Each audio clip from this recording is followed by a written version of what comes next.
Welcome to the Army Empire Podcast, your go-to podcast for insightful tips on investment strategies, entrepreneurship, and all things money matters.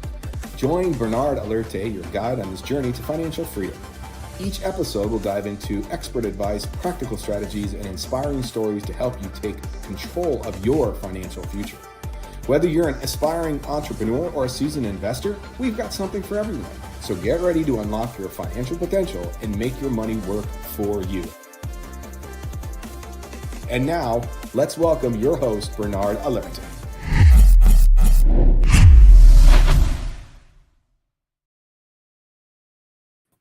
And here we are again. Hi, Liz. How are you doing?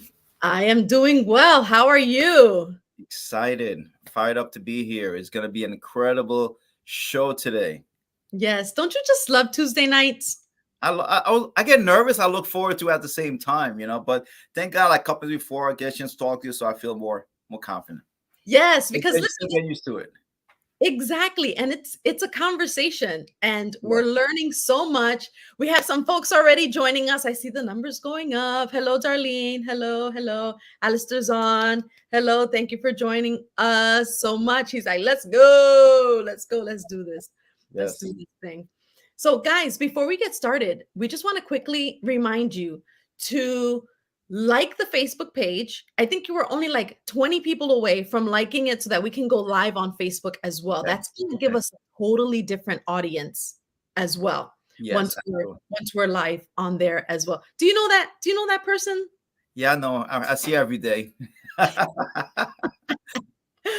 Yes. So join the Army Empire podcast on Facebook, share it with somebody, invite somebody to like it. If you've already liked it, you can invite somebody else to like it. Just share the page with them. That would be fantastic. Maybe we might have to do something like the next 10 people to like the page of some sort, and share it. All right. So let's get started with our topic that we shared last week. So do a little recap of the first few points for us. Absolutely. After last week, we kind of went over the 5 scenario we all gonna come across and different, like for example, if someone like last week went over someone. Let's say someone. Why would someone single with no kids with no life insurance would need life insurance, right?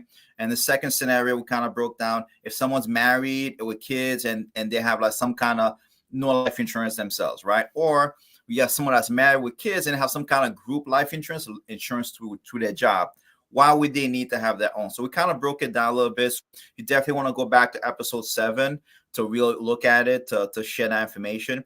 So we wanted to go over it this week, 4 and 5, right? Which is a little bit more, not complicated, but more information on what we're going to talk about. Which is the first one is they have some kind of either cash value, permanent life insurance, or whole life insurance, which are different names it comes under, which are like a lot of people have, believe it or not. Which is whole life, universal life, variable life. They kind of have different names, but they kind of work the same way. And here's the challenges. When you think about how whole life insurance, cash value, permanent life insurance work, you're paying for 2 things. So let's say a client pays a premium every single month, right? So let's say they pay $100, $150, or $200 a month.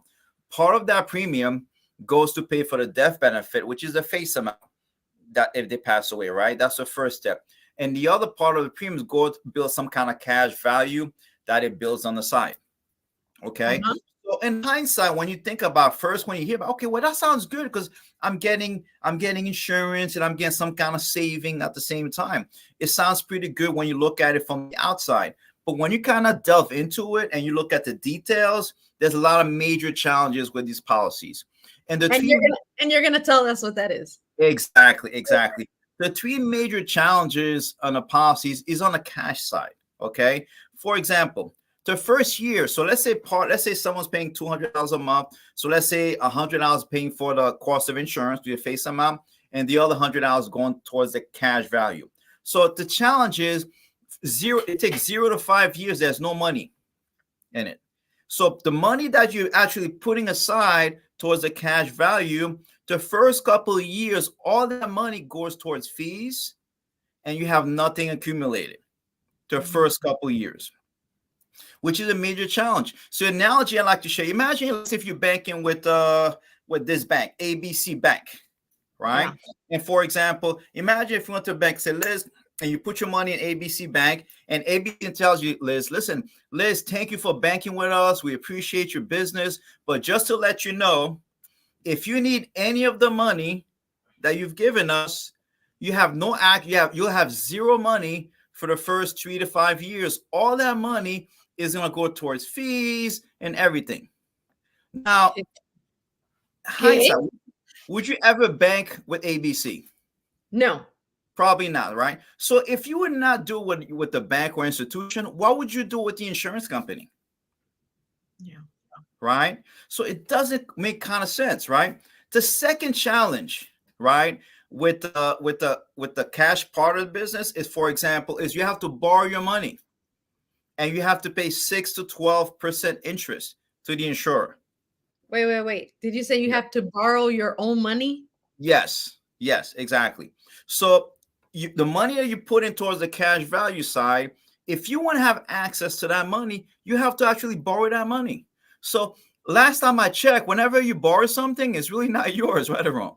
Correct. It's not yours. So think about it. Imagine the same scenario, right? You're banking with ABC Bank, right?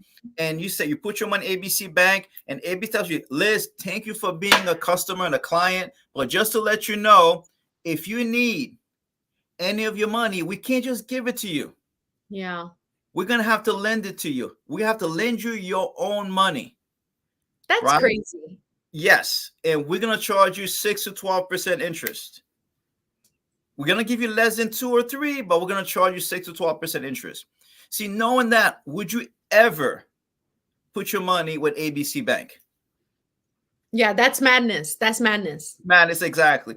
So if you would not do it at a bank, why would you do it with an insurance company? It doesn't make that much sense, right? Mm-hmm, mm-hmm. And the third scenario is the company keeps your cash when you die.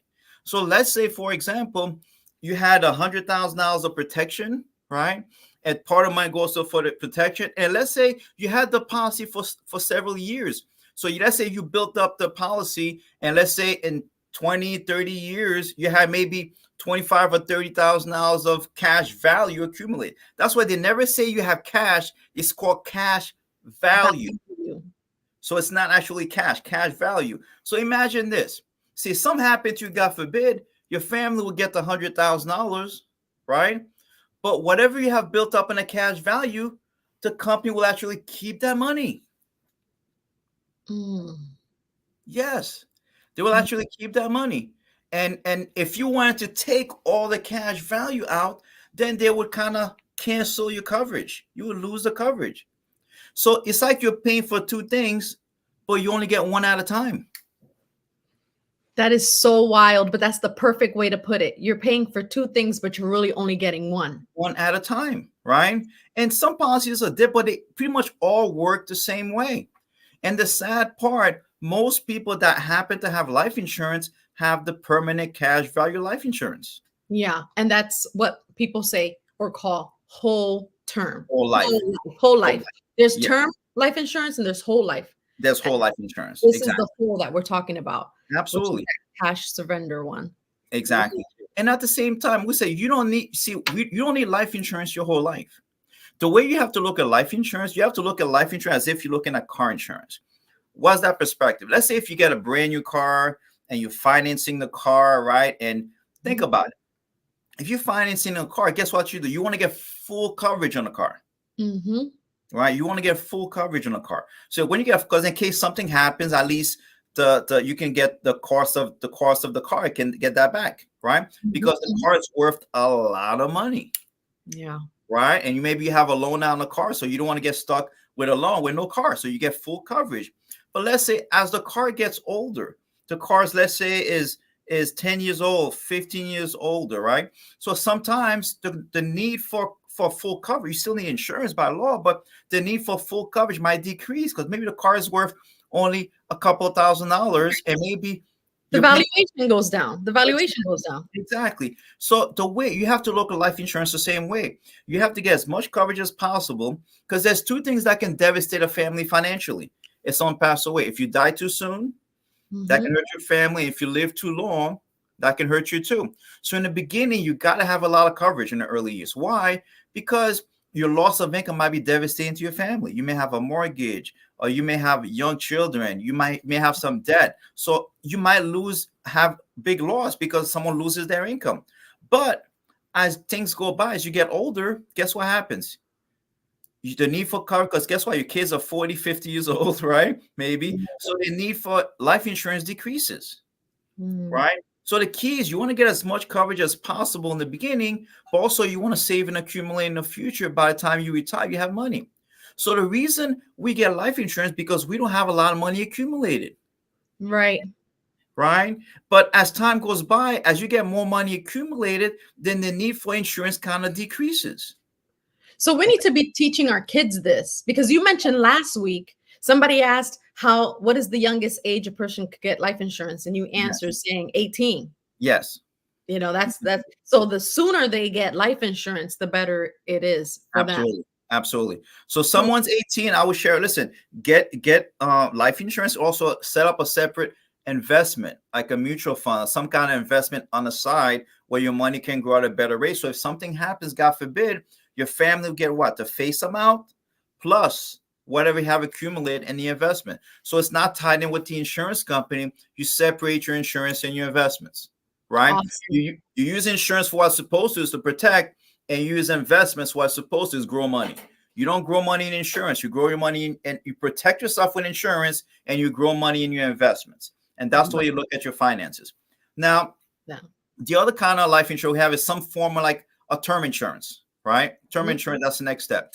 And what happens, the way term insurance works is pretty much is you have for a specific time, you have the term, you're protected for a specific amount of time. There's terms for, let's say, 10-year, 15, 20, all the way to 35-year terms in some states, right? So you can have a longer term. So people ask me all the time, well, what happens at the end of the term, right? So see, when you get term insurance, like I share with you guys on that episode, not the last one, the one before that, which was episode 5, I share with them the right way to use life insurance, the most effective way to use life insurance. So you want to get term insurance for a specific period of time. So one of the challenges people ask, well, what happens if the term is for a specific term? Then what happens after the term, right? And there's 3 different options that we come across most of the times. And every kind of company works differently, right? But there's 3 options pretty much you have. The first one, you have to renew the term. So what does that mean? So let's say someone has a term for, let's say, 30 years. So after that 30-year time frame, what you can do, you can renew the term, right? So you kind of get the same coverage, right? Or if you want to reduce the coverage, right? But it's a different rate. So it goes up a little bit, right? So the term goes up a bit, right? And it's also guarantee renewable. So what happens is, let's say if something, your health changes, because guess what? Our bodies are not made to get healthier as we get older. So your health might change. Okay. So regardless, even if your health changes, it's guarantee renewable to the point that you can renew the coverage regardless of your health. Okay. So that's one option you have. Okay. At the end of the term, you renew it. The second one we call a conversion. Right. So let's say some companies at the end of the term, they tell, okay, you have to exchange it for a whole life policy. Whoa. Yeah. Right. You have to exchange this for whole life policy. So let's say, imagine someone has, let's say, $500,000 of coverage. And at the end of the term, they say, listen, you have to exchange for a whole life policy. Think about the person, let's say, starting when they're 30, now they're 60, they're going to pay the rates at 60 for a whole life. So guess what happens? They're going to go from 500,000, probably 10,000 of coverage, 15,000 of coverage. So they're going to end up paying more money for what? For very little, right? With the same challenges like I showed you before. So that's the second option, conversion. The third option is new term, right? You have to restart the term again, but now you have to requalify. Okay, so after qualify again. So think about, like I said before, our bodies are not made, right, to get healthier. Yeah, and that makes sense. It just, things happen, right? Yeah, it makes sense. Like, listen, the when I was younger, I could eat ice cream, I could eat like everything, right, and I wouldn't feel it. But you fast forward right now, right? As soon as you eat like a bowl of ice cream, guess what? Your cholesterol just shoots right up, right? Your body's changes over a period of time, right? So new term, new health exam. So guess what? You have to requalify again, which chances are they're not going to be able to qualify for it. right? So if the first one is not the best, but it's pretty good, but not the best, right? The second option is worse, terrible, because you have to convert, right? And the third is impossible because you have to requalify and show proof that you're healthy again, which is very challenging. Okay. Yeah. So the question people ask me all the time, well, what would I do at the end of the term? Here's the best option. Here's what a lot of people don't get a chance to discuss. The best thing you want to do, right? And I'm going to show you how to use the reason you want to have a lot of protection, right? There's two ways you can do. A lot of people don't use that. This is why it's important to deal with when you're dealing with life insurance. You just want to deal with an insurance person. You want to deal with someone that's licensed in insurance, licensed in investment also. That's the best way. Why? I want you to picture this. Let's say someone had $500,000 of protection. All right. They get caught. And let's say the person passes away. Now, instead of, let's say, you give the family the whole 500,000, right? If you deal with someone that's like an investment license, you can take the face amount, the 500,000, right? And if you put it somewhere conservative, that'll generate, let's say, a 5% rate of return that you can actually live off. 5% of 500,000 is 25,000. So you can live off the interest without touching the principal. Wild. 500,000 sits there, and you can actually generate that if you're conservative, right? Now, that's one option, right? The second option is what you want to do, and this is where you got to have confidence. Let's say someone has kids. This is what we're doing with our family, okay? We have a couple $1 million of term life insurance, right, for our family. So what we're doing, let's say when it's time, let's say the term is about to renew, we're going to have a family meeting, right, with the 5 kids, right? And here's what we're going to say. Listen, kids, we protected you throughout the whole time. Now we're 70, 75, right? 75 years old, right? You guys are 45, 40, 45, 50. Here's what we're going to do. There's a couple million. Guess what we're not going to do? We're not going to pay the increase. Okay, we're not going to pay the increase. What you guys are going to do, you guys are going to take over the plan. Oh, interesting. You guys are going to be beneficiaries of the plan. So I want you to think about it. Imagine, let's say you have 5 kids. There's $2 million. Let's use an example. There's $2 million of life insurance for it. There's 5 kids. They're going to get something happens. They're going to get about $400,000 a pop. Yeah. And that's money, that's instant wealth given to the kids that's generated that they can put that, think about it, right? That they can cover, protect for retirement. They can have that. So this is a way for us to transfer wealth. Incredible. Now, what is this next slide? Do you want to jump into this next slide? Absolutely. The next slide is people ask me all the time, Bernard, how can that be? Why is it that those conversations, why is it that we were sold that policy? Why was it wasn't explained to us that way? Very simple. I'll tell you, this is why we kind of cracked the code to the industry, right? There's 3 entities involved in a transaction. There's the company, there's the agent, and there's the client, right? There's 3 people involved in the transaction. So let's look at the company. Let's look 2 options. There's plan A and plan B. Right now, plan A. So let's say there's a plan where the company is collecting $1,000 in premium from the client, and they're protecting the client for $100,000 of coverage. Right. And there's plan B, right? Plan B, where they're only collecting $500 in premium, and they're paying $200,000 of what? Coverage. Right. Now, let's take a look at it. A company. Now, which plan does a company make the most money on? Where they're collecting $1,000 in premium, plan A, and only giving $100,000 benefit, or plan B, they're collecting $500 in premium and they're giving away $200,000 of benefit. Which one you think is most profitable to the company? That's incredible, man. I'm telling you. Wow. It's plan A. Yeah. Because they're collecting $1,000 and they're only gonna have to give out $100,000 of benefit. Now, which plan are they going to encourage their agents to sell? Exactly. The same one. Plan A. Oh, this is the best plan since sliced bread. This is incredible. This is awesome. Now, let's talk about an agent. An agent, like in the life insurance industry, agent gets paid a percentage of the premiums that the client pays every single year. So let's say the client pays $1,000. Let's say average agent gets paid like a 50% commission, for example, on that. Now let's take a look at it. Now an agent, let's say is at 50%. Which one does he make the most money on? 50% of 1,000 or 50% of 500? 50% of 1,000. Exactly. Now, which plan is he going to encourage his clients to get? Yeah. Wow. That's so good. Got it.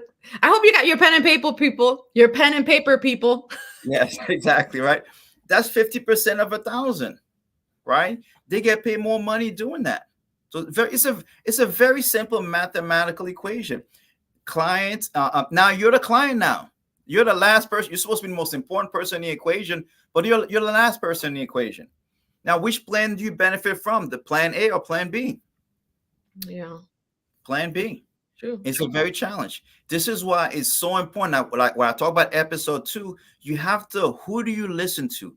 Who do you get advice from? Do they have the moral authority to give you that advice? Are you questioning that? Because a lot of times is the advice that a lot of people are giving are money driven or commission driven. It may not be the best thing for the consumer, but guess what? But it makes more money for the agent. So we have to be very aware. Now, there's a saying in the life insurance industry.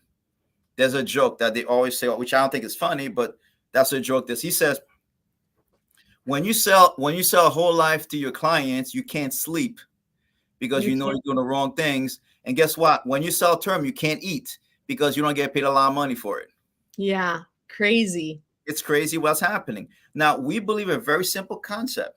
Okay. If someone were to get the $1,000 they're paying and get pure insurance, $500 for the $200,000, they took the money, invested somewhere else. Think about it. If you took the $500, right? Think about the first 2-3 years we shared with you before, all that money is going towards fees. If you took that $500, if you put it under a mattress, the first year, guess how much you would have? $500, which is more you would have with the insurance company. So true. Yeah, so true. So those are concepts we want to educate families on. So now everybody's situation is different. We always want people ask all the time, well, I have this plan, that plan. This is why I don't like to go very specifics. If someone has a question, I like to kind of look at them on an individual basis and kind of assess which one is the best plan for them, or best way to structure it. That's good. And before we close, we have a question, and it's about renewing. When we renew, would the amount be excessively high because it's a renewal? Every company is different. Every company is different. So you have to you will have to work with a company that has pretty good renewable rates. And usually the renewable rates that usually you have, right, is a lot less sometimes. Every company is different. I can't speak for everyone. I can speak for what we do. The renewal rates that we have a lot of times is a lot less than if the client got whole life insurance 30 years ago. So it's very cost effective, and your needs change. So sometimes you may have $500,000 that you had at that point because, like you said, but now you need less coverage. So you can actually reduce the coverage, correct, and actually be able to reduce the premium to make it more comfortable based if you feel that way. So there's a lot of flexibility. Now, if you increase it, there's more. But if you can decrease the coverage, and you can say, you know what, I don't need that much.